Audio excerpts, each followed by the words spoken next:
Dans cette vidéo, je vais partager avec toi comment les top meilleurs agriculteurs se font sauvagement d'argent grâce à l'agriculture. J'ai coutume à te dire ici que l'agriculture, c'est un secteur qui est hautement rentable. C'est le secteur qui est plus rentable que tous les autres business. Mais est-ce que tu dis que toutes les cultures se valent? J'ai aussi coutume à te dire ici que dans certaines spéculations, tu as comme ça des seigneurs de la terre. Comment est-ce que ces seigneurs de la terre ont fait pour pouvoir se nicher sur certaines spéculations? Quelles sont les stratégies qu'ils ont mises en place? Et quelle est la stratégie que moi j'ai fait, comment aussi moi j'ai fait pour pouvoir me nicher, pour me retrouver au rang des seigneurs de la terre? C'est ce que je vais devoir partager ici avec toi. Je vais demander de rester attentivement, c'est-à-dire que tout au long de cette vidéo, si toi aussi ton rêve, c'est d'aller te lancer dans le secteur agro-pastoral, si ton rêve, c'est de gagner beaucoup d'argent, oui, on peut gagner beaucoup d'argent dans le secteur agro-pastoral. Si ton rêve, c'est d'avoir, c'est-à-dire quoi, une ferme successful, si toi aussi tu veux, c'est-à-dire que faire partie des top players, si tu veux, c'est-à-dire que te retrouver en train de jouer la Champions League, si tu veux faire partie de la première division, oui, il faut comprendre aussi que dans le secteur agro-pastoral, c'est de la première division jusqu'à la 10e division. Où est-ce que tu te situes? Donc, si tu veux faire partie de la première division, tu veux faire partie de Gotha, c'est-à-dire que des Nantis, des Nabab, cette vidéo est pour toi. Donc, permets-moi de vous présenter. Bonjour, bienvenue sur la chaîne. Si tu me découvres pour la première fois, je m'appelle Thierry Toukou. Cette chaîne, je parle d'agriculture, je parle d'élevage, je parle d'entrepreneuriat, je parle d'investissement. Le but de la chaîne ici, en fait, de valoriser et de vulgariser nos produits africains. Si j'ai créé la chaîne, c'est en fait de partager mes astuces et techniques, de partager mon mindset. Je viens t'apprendre ici à apprendre, à désapprendre, à réapprendre à nouveau. Je viens te permettre, si tu le veux, de rentrer dans le Gotha très très serré des top players, des top winners, de ceux qui brassent l'argent, de ceux qui font l'argent, des cultures hautement rentables qui brassent l'argent. Car je sais que tu es intéressé par le secteur agricole, tu aimerais faire de l'argent, mais tu ne sais pas vers quelle culture aller. Tu ne sais pas les cultures qui sont winners, les cultures qui sont gagnantes. Donc c'est cet exercice que je vais devoir partager ici avec toi. Oui, l'agriculture est rentable, l'agriculture est très très rentable. Je vais t'inviter aussi à mettre le pouce, parce que tu vois ici, les stratégies que je partage ici, je viens défendre une idéologie. Donc que depuis la création de cette chaîne, c'est une idéologie que je véhicule. Je viens valoriser et vulgariser nos produits du terroir. Tu as vu qu'à chaque partage qu'on fait ici, c'est du pain béni. C'est des informations que tu n'entendras nulle part. Et tu vois, à chaque fois, l'actualité nous donne raison. Donc, à toi maintenant de prendre ça vraiment de façon consciencieuse, en mettant ton pouce. Pourquoi? Parce que, comme je vous ai dit, les informations que nous partageons ici menacent aussi justement les affaires des top winners, des top players, des 2% qui se partagent la richesse mondiale. C'est de ça qu'il s'agit. J'ai continué à te parler ici des rapports de force. Oui, c'est des rapports de force. Parce qu'il ne faut pas venir déranger le précaré. Donc, c'est de commenter, c'est de partager. Parce que pourquoi je me demande de mettre le pouce? Je sais que dès que vous regardez les vidéos, je sais qu'en termes de taux de rétention, le taux de rétention est bon.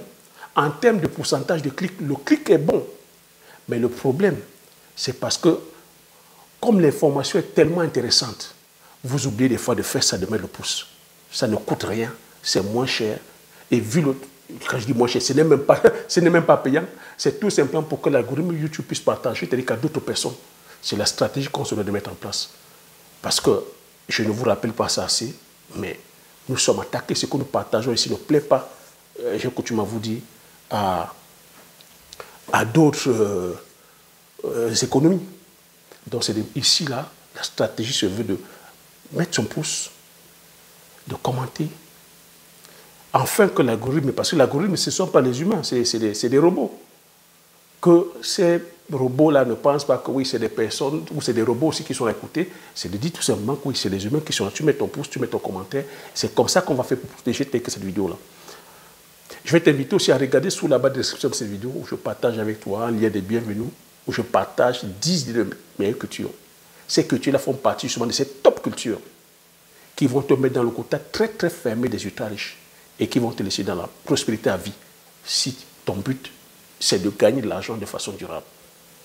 Donc je ferme la parenthèse et je te dis déjà que la première chose que les meilleurs agriculteurs, les winners, ceux qui se font de l'argent, ceux qui se font sauvagement de l'argent à l'agriculture font c'est quoi? C'est que ceux qui se font sauvagement de l'argent à l'agriculture ne vont pas choisir les cultures que tout le monde fait. J'ai coutume à te dire ça tout le temps ici. Par expérience, c'est ce que j'ai fait aussi. Ça fait plus de 30 ans, depuis la petite enfance que je suis dans le secteur agricole. Et avec mes observations, en côtoyant même que le monde des affaires, je te dis aussi que j'ai fait comme ça plus de 450 conventions.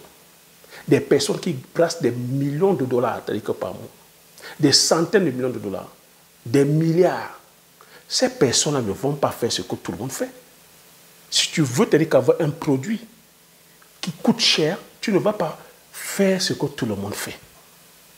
Donc tu vois que dans le secteur agricole, il y a énormément de spéculation. C'est pour ça que j'ai pris le temps, depuis 5 ans, de vous partager l'ensemble des spéculations. Je vous ai parlé du maraîchage, toutes les cultures maraîchères. Est-ce que toutes les cultures maraîchères se valent? Est-ce que ça a le même prix? Je vous ai parlé des cultures vivrières, le manioc. Je suis la personne ici qui est venue vous dire le manioc. Oui, le manioc est rentable. Mais si je te disais encore qu'il y a une culture qui est plus rentable que le manioc. Donc quand je parle des cultures maraîchères, tu vois, c'est à chacun son niveau. C'est pour ça que je demande de commencer ici doucement. Si ton niveau c'est les cultures maraîchères, tu commences par les cultures maraîchères parce que c'est les cultures à court cycle. Mais l'erreur que beaucoup de personnes font, c'est qu'elles pensent que comme c'est les cultures qui sont de court cycle, comme ça entre en production rapidement, donc ils vont aller se lancer là-bas, ils vont se faire de l'argent, non. Il faut comprendre aussi que le secteur agricole, c'est un secteur à risque, à très haut risque. C'est pour ça que j'ai passé le temps à vous expliquer ici les différentes contingences. Sur le plan climatique, la météo peut te faire défaut, il n'y aura peut-être pas de pluie, il y aura peut-être, les pluies vont peut-être arriver tardivement, ou il y aura peut-être des pluies, mais trop de pluie, trop d'inondations. Tu n'auras pas peut-être le système d'irrigation. Le secteur agricole aussi, c'est un secteur qui est coûteux, j'ai coutume à dire. Dans ces cultures de court cycle, beaucoup vont aller peut-être d'ici les céréales, vont aller faire les céréales. Mais est-ce que tu as dit que le maïs, c'est combien le kilo de maïs sur le marché? Mais pour avoir du maïs, il faut avoir des superficies allant de 100, 200, 1000 hectares. Et le coût de production est très, très élevé. C'est pour ça que je vous ai parlé aussi du coût de production, de l'énergie, du pétrole, du gaz, de l'électricité, des produits fongiques, d'engrais, pesticides, nématicides. Tout ça, ça fait des coûts. Donc, est-ce que, et puis, comme je t'ai dit, ceux qui gagnent beaucoup d'argent vont vers les produits où très peu de personnes, quand très peu de personnes peuvent aller, c'est quoi? C'est que le ticket d'entrée est élevé. Tout le monde ne peut pas faire. Est-ce que tout le monde peut aller semer le maïs? Ben oui, tout le monde peut aller semer les céréales. Ça ne te demande pas d'aller faire la NASA. Tout le monde peut semer le maïs, semer le haricot, semer le soja, le blé, le sorgho, le mil. C'est pas compliqué. Ça peut devenir compliqué à partir du moment où tu viens mettre de la mécanisation. Mais lorsque tu viens mettre de la mécanisation, ça va encore élever ton coût de production. Mais est-ce que tu as dit que tu pourras être rentable sur le marché? Combien se vend le kilo sur le marché? C'est comme ça que tu regardes. Donc, les top players, ceux qui jouent dans la cour de grand, choisissent les produits, choisissent quelle spéculation, vont choisir les produits qui coûtent cher à la vente. Des produits où à l'unité ça coûte cher. Quand on dit le kilo, par exemple, on peut te dire le kilo, c'est à partir de 5 000, 10 000, 15 000, 20 000, 30 000. Lorsque tu vis en Occident, c'est 100 € jusqu'à 400 €. D'autres cultures, le kilo, c'est 33 000 €. D'autres, c'est 1 000 €. Est-ce que tu vois un peu là où je t'ai fait venir? Donc tu vois, pareil pour l'élevage. Lorsque tu vas vouloir donc lancer ta ferme agricole, tu vas faire la comparaison. Est-ce que je dois aller me lancer dans le secteur de l'élevage? Est-ce qu'aller faire l'élevage de poulet de chair, bien qu'on dise que c'est 45 jours, c'est aussi rentable? Aller faire la poule locale, est-ce que je dois te dire voilà, assez d'intrants? Le ticket d'entrée pour commencer l'élevage de poulet de chair, c'est comment? Est-ce que tout le monde peut faire? Donc tu vois que ici, si tu veux te dire qu'aller te te lancer dans cette agro-pastoral, une fois que tu as bien réfléchi et que tu te dis maintenant que c'est le secteur végétal, dans le secteur agricole, donc il faudra maintenant aller vers les cultures où le ticket d'entrée est cher, où tu peux vendre ça de façon constante. Donc tu vois, par exemple, le poivre. J'ai coutume à te dire ici que de toutes les cultures, de tous les systèmes, que ce soit l'agriculture, que ce soit l'élevage, que ce soit l'immobilier, que ce soit peu importe le business, la culture de poivre est plus rentable que tous ces business. Donc tu vois, dans le secteur agro-pastoral, tu as 3 produits qui sont plus rentables que tous les autres produits. Le poivre. Le kilo aussi au pays entre 10 000 et 30 000. Ici en Occident, ça aussi entre 100 et 400 euros le kilo. Troisième culture, c'est la vanille, comme j'ai coutume à te dire. Et deuxième culture plus rentable, c'est la vanille. Le kilo aussi entre 1 000 euros pour la vanille de Tahiti. Les vanilles de Bourbon, c'est entre 100 euros, 300, 600 euros.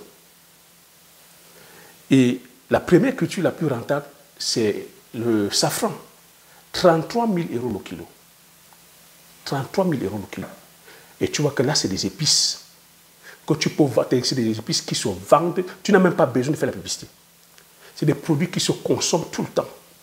C'est des produits où la demande dépasse l'offre.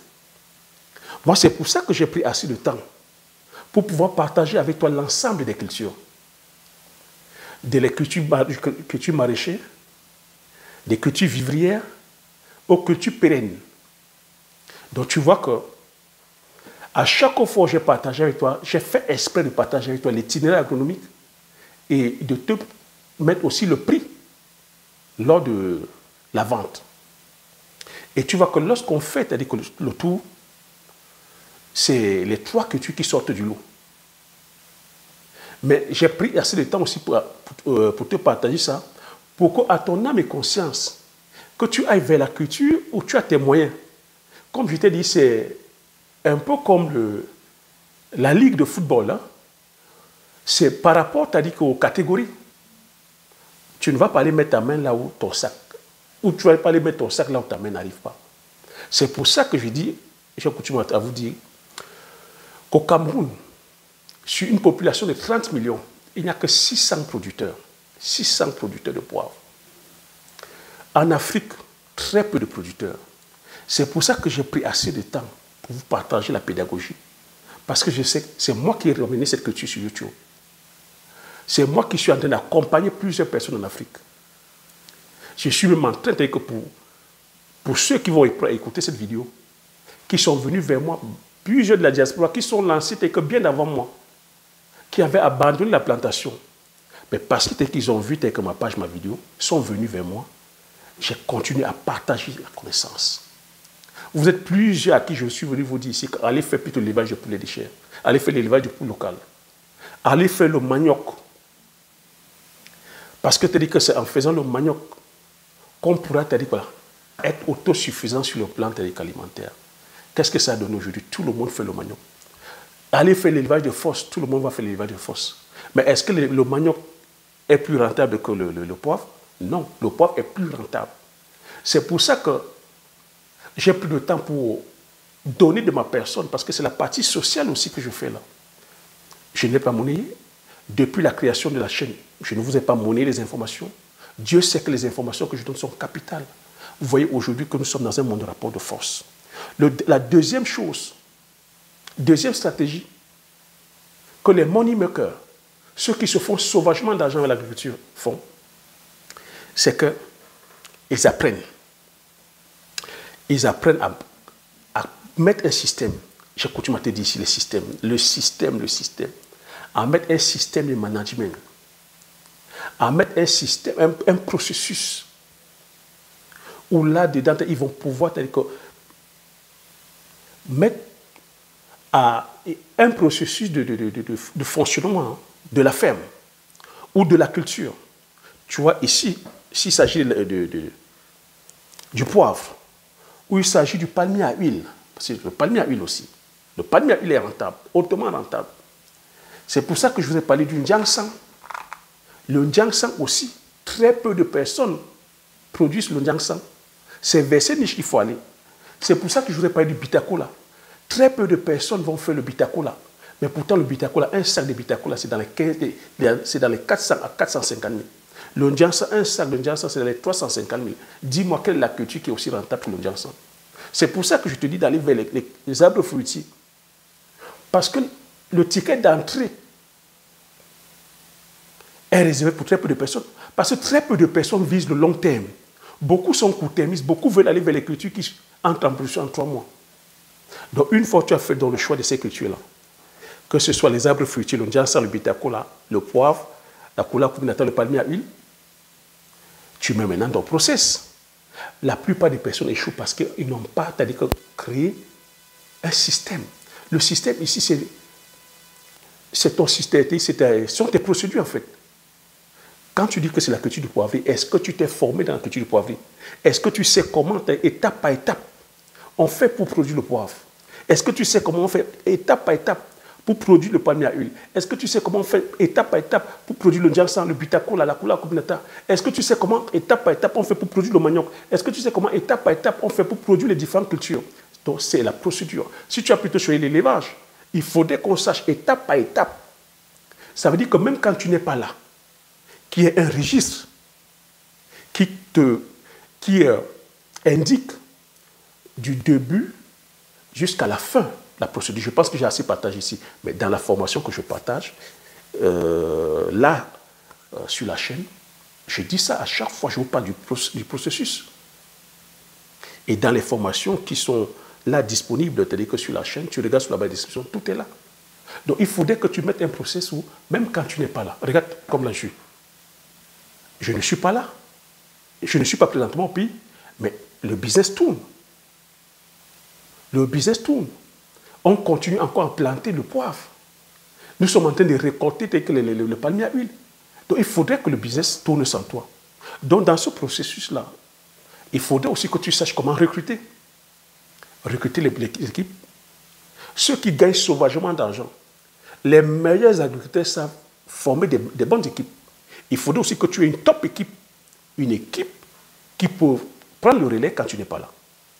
C'est là où la plupart des personnes échouent parce que déjà, ne maîtrisent pas le process, vont aller lancer des cultures déjà, ne savent pas choisir les cultures qui sont rentables, de deux, ne sont pas formés, ne savent pas, c'est-à-dire que le processus, si c'est de la pépinière jusqu'au planting, et même, c'est-à-dire que la procédure, c'est-à-dire que pour pouvoir l'entretien, suivre la plantation, parce que le tout n'est pas de planter, il faut comprendre. Le tout n'est pas de venir planter un piquet et dire j'ai planté. Non, il y a un processus. Il y a un suivi. Le tout n'est pas de venir mettre un plan, de dire que je fais le plan. Non, il y a un processus. Il y a des étapes à traverser. Un peu comme je t'expliquais avec la culture du poivrier. Le fait, c'est-à-dire que d'avoir, c'est-à-dire que connu des difficultés, commis des erreurs, savoir comment j'ai fait pour me relever de ces erreurs-là, j'ai un processus, j'ai un canevas. Savoir recruter les équipes. Dites-moi dans les commentaires, la plupart, c'est-à-dire que de vos business échouent. Pourquoi? Les business échouent quand vous entendez, c'est parce que c'est-à-dire que les équipes, on se plaint des équipes. Non, un top manager, un top player, un meilleur agriculteur, un bon leader doit savoir comment choisir ses équipes. Oui.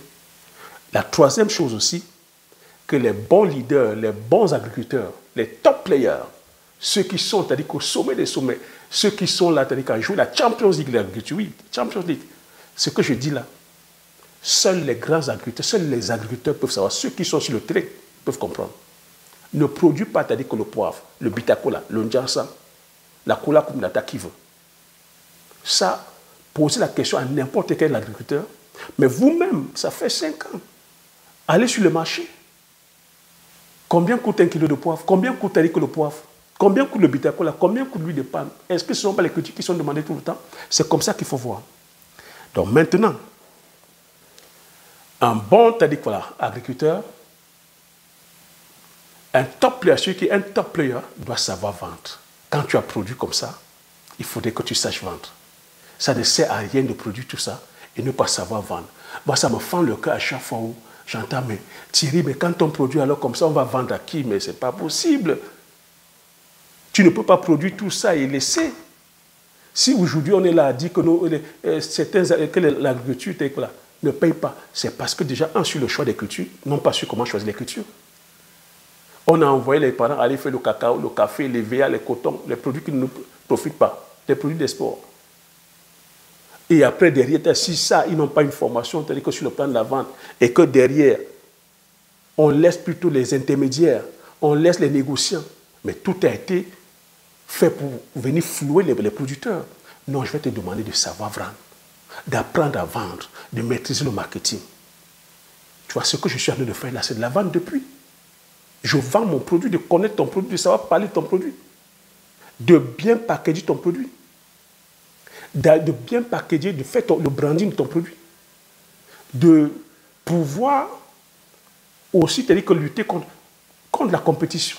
Là où il y a la compétition, tu quittes, mais tu vois, avec les produits que je cite ici, le poivre, le bitacola, le njamsa, il n'y a pas de compétition. Mais si tu vas faire les cultures telles que vivrières, comme on fait là chez nous, le maïs, les cultures maraîchers, il y a de la compétition parce que tout le monde produit en même temps. Et ça se retrouve sur le marché en même temps. Et comme c'est des produits périssables, c'est des produits à risque, à haut risque même. Parce que si tu ne vends pas là à l'instant, tu ne pourras pas rentrer avec. Tu seras obligé de les solder. Mais alors que les cultures que j'ai citées ici, le poivre, c'est une culture hautement rentable. Et tel que cela, ça peut rester comme ça 5 ans. Donc il n'y a pas de risque. Tu es parmi les tops. Dans ton pays, si tu te lances, tu fais partie de pionniers. Et il n'y a pas de compétition. C'est toi qui fixes tes prix. Si tu te lances dans la culture de palmier à huile, il n'y a pas de compétition. Les grossistes viennent te l'arracher même dans les mains, à l'usine. Si tu vas te lancer dans le njamsan, le bitacola, il n'y a pas de compétition. C'est toi qui fixes tes prix. Et je vais te demander ici de fixer les prix très chers. Tu m'entends? Fixer cher. Ne viens pas dire, ah non, parce que je suis agriculteur. Tu fixes ça cher. Parce que tu vois là-dedans, comme l'entrée en production, je veux dire, le ticket d'entrée a été élevé, ton coût de production a été élevé, le suivi, parce qu'un culture comme le poivre, il t'a fallu un minimum de 3 ans, quand tu fais très bien avec la formation qui est à ta disposition. Une culture comme le bitacola, qui peut aller sur 7 ans. Tu imagines 7 ans d'entretien. Une culture comme le palmier à huile, c'est 3 ans. Une culture comme le njamsa, avec les systèmes de greffage, de macotage aussi, on peut ramener ça à 3 ans. Mais tu dois savoir te vendre. C'est des cultures à haute valeur ajoutée. C'est dans nos us et coutumes. C'est des produits qu'on consomme tout le temps, qui ne peuvent pas manquer dans nos plats, qui ne peuvent pas manquer dans différents outils et qui sont aussi utilisés dans l'agro-industrie. Donc, c'est de connaître ton produit et connaître ton terroir. Tu me colles des prix forts là-dessus. Dans ce système-là, ce qu'il faut maîtriser aussi, c'est éviter les intermédiaires, comme je te dis. Donc là-dessus, quand tu produis, il faut aussi passer à la phase de transformation. Quand tu passes à la phase de transformation, tu packages bien, tu fais le marketing, tu me vends ça, c'est toi qui mets le panier aménagé. N'accepte pas qu'il y ait des intermédiaires, n'accepte pas qu'il y ait des négociants. Parce que voilà l'aberration qu'il y a. Toi, tu vas travailler et c'est l'intermédiaire qui viendra prendre. Et il viendra se placer, c'est-à-dire que parler tel que son français, que la production ne sert à rien, la production, ça ne sert à rien, il faut plutôt aller vendre. Non, il faut montrer que les agriculteurs qui sont malins, les meilleurs agriculteurs ont compris que la production est importante, la transformation est autant importante, la vente aussi importante, et que c'est les tops qui mettent dans le panier aménagère.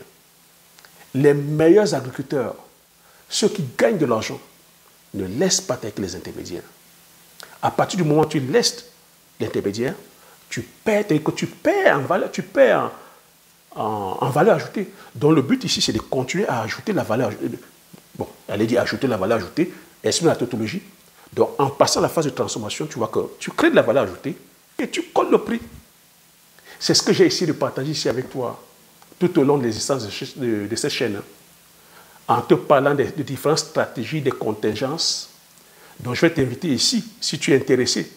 Et si toi, si tu veux faire partie, tu dis quoi là, des Gota, des Nabab. Si tu veux aussi faire partie, tu dis quoi là, des top players. Tu vois combien Kylian Mbappé gagne aujourd'hui? Pourquoi Kylian Mbappé gagne autant de millions d'euros? Pourquoi Cristiano Ronaldo gagne autant de millions d'euros? Pourquoi Messi gagne autant de millions d'euros alors qu'il joue tous au football? Non, il y a catégorie, mon gars. Il y a les uns, il y a les autres. Alors si tu veux faire partie de la classe des grands, je t'invite à regarder sous la barre de description de cette vidéo. Tu cliques sur le lien et tu viens me rejoindre de l'autre côté.